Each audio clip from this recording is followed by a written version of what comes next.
Quais são os xenobióticos, substâncias agressoras, tóxicas, de origem externa? Vê aí se você está tendo contato com alguma coisa delas. Bom, poluição do ar.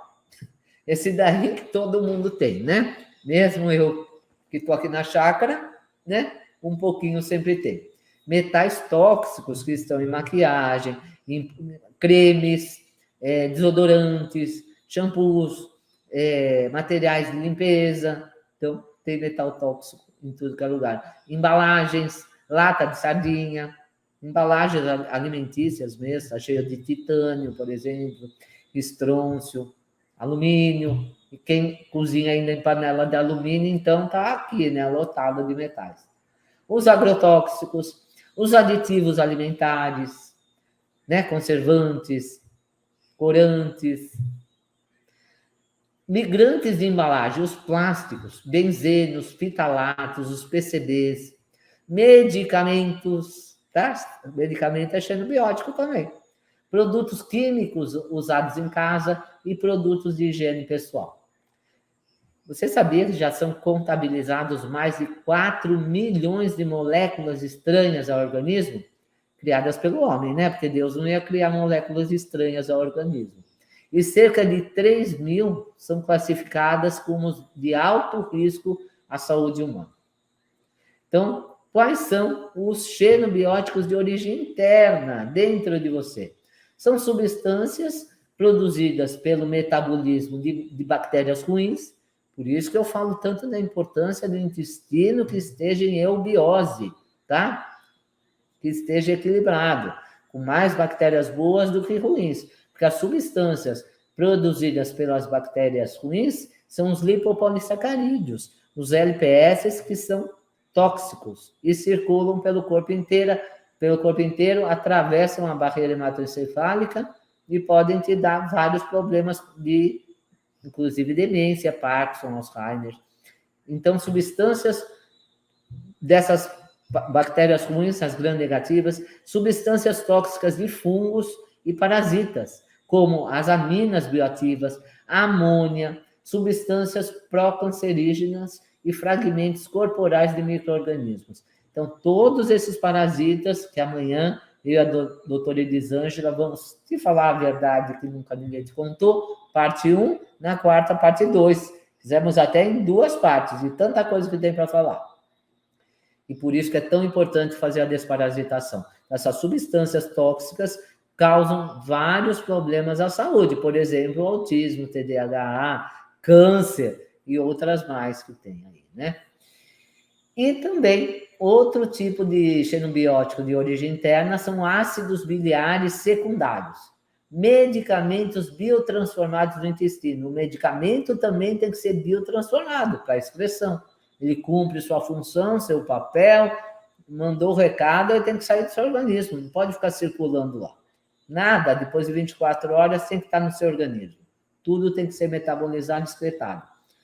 Radicais livres e espécies reativas de oxigênio e nitrogênio, aqueles, né, que causam inúmeras doenças, derivados do agente estressor, né, estresse oxidativo, substâncias que participam de processos inflamatórios, substâncias produzidas naturalmente como resultantes do metabolismo que precisam ser eliminadas. Como eu falei, hormônios, vitaminas, minerais e o que você produz também. O hormônio que você produziu hoje não será o mesmo de amanhã.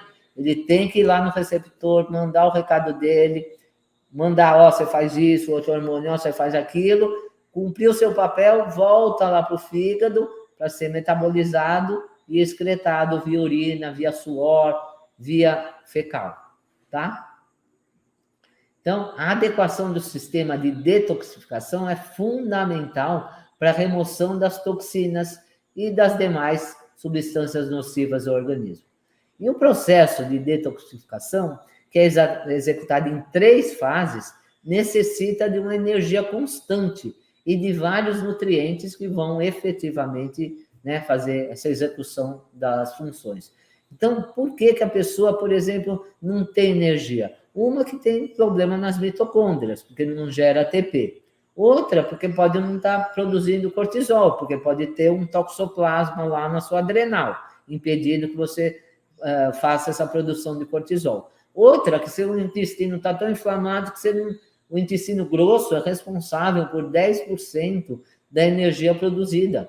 É ele que faz a metabolização das fibras solúveis e insolúveis em ácidos graxos de cadeia curta, o butirato, o acetato, o propionato. Isso daí que te dá energia. Se seu intestino está desbiótico, com hipermeabilidade, está inflamado, ele não vai fazer essa função. E fora que tem tanta bactéria ruim lá que te suga a energia, esses patógenos, né? Esses parasitas, te sugam a energia. Você precisa de energia para fazer as funções do organismo. Por que a pessoa fica com câncer? Por que a pessoa fica com tantos tipos de doença? Falta de energia, falta de ATP, porque ela não consegue combater os agentes agressores. Então, o desequilíbrio entre essas fases, as 3 fases de detoxificação, e a variação das concentrações de substratos ou na rota metabólica pode levar a uma toxicidade. Então, tudo tem que estar funcionando certinho, você ter substratos, né? Ter nutrientes para executar as funções e ter energia para isso. A exposição tóxica é um fator de risco para insuficiências nutricionais. Então, muita gente até come bem, mas está desnutrida por causa dessas disfunções que não consegue limitar as toxinas e porque está cheio de parasita também, logicamente. E também as insuficiências nutricionais é reconhecido como fator de risco para doenças crônicas. Tudo aí que vocês têm é crônico. Porque se fosse agudo, a inflamação aguda é resolvida na hora. Você vai lá no médico, ele resolve. Mas a crônica, não. Ele não sabe resolver. Né? Então, por isso que tem que limpar primeiro. E o processo de detoxificação ocorre, como eu falei, em 3 fases. A primeira fase é a hepática e intestinal. Principalmente agora, essa fase é a intestinal. Através de enzimas. São as enzimas oxirredutases. A fase 2 também é hepática e principalmente intestinal, através das enzimas transferases. E a fase 3 é intestinal, é um sistema de bombeamento antiporta. E a fase 1 de detoxificação, essa fase é determinante para transformar o quê? Substâncias lipossolúveis, tudo que é solúvel em gordura, em hidrossolúveis. Ela tem que hidrolisar essas substâncias, transformar em água. Assim, elas poderiam ser conjugadas a outras substâncias e aí serem eliminadas do organismo. As reações da fase 1 de detoxificação são mediadas pelo sistema do citocromo P450, que é um complexo de enzimas oxirredutases. Lembra? Fase 1, enzimas oxirredutases. Cada enzima atua sobre grupos diferentes de substâncias, dependendo da sua função química. Tá? A fase 2. Na fase 2, são mediadas por enzimas transferases, que fazem a conjugação com substâncias que tornam esses produtos resultantes da fase 1, lembra do citocromo P450, e excretáveis, de eliminação urinária, biliar, olha a bile aí, como é importante, a vesícula biliar sendo desobstruída. Muita gente com cheio de pedras aí na vesícula e não vai fazer o processo de excreção, principalmente do colesterol. O excesso de colesterol sai pela vesícula biliar. Por isso que é tão importante tirar as pedras. Não só da vesícula, como do fígado e dos ductos biliares. Então, a pergunta recorrente: eu não tenho vesícula, posso fazer o protocolo? Claro que pode. Por quê? As pedras não estão só na vesícula. Você tirou a vesícula, o que adiantou? Ficou pedra lá no fígado, nos ductos.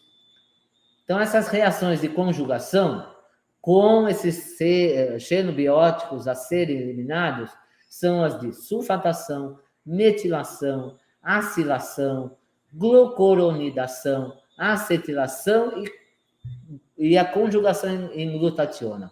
E olha que interessante, eu falei sempre da metilação, né? Sempre falo, porque quem não metila direito vai ter o quê? Homocisteína alta, né? A homocisteína alta não se transforma em outras substâncias e pode te dar um infarto, um AVC, câncer, doença degenerativa. E a fase da sulfatação também é importante, que é uma fase que depende de enxofre. E quando dá problema nessa fase, autismo, TDAH está muito ligado a isso. Então, quanta gente aí com autismo, com déficit de atenção, tomando Ritalina. Crianças, né? Sendo que bastaria fazer uma limpeza aí.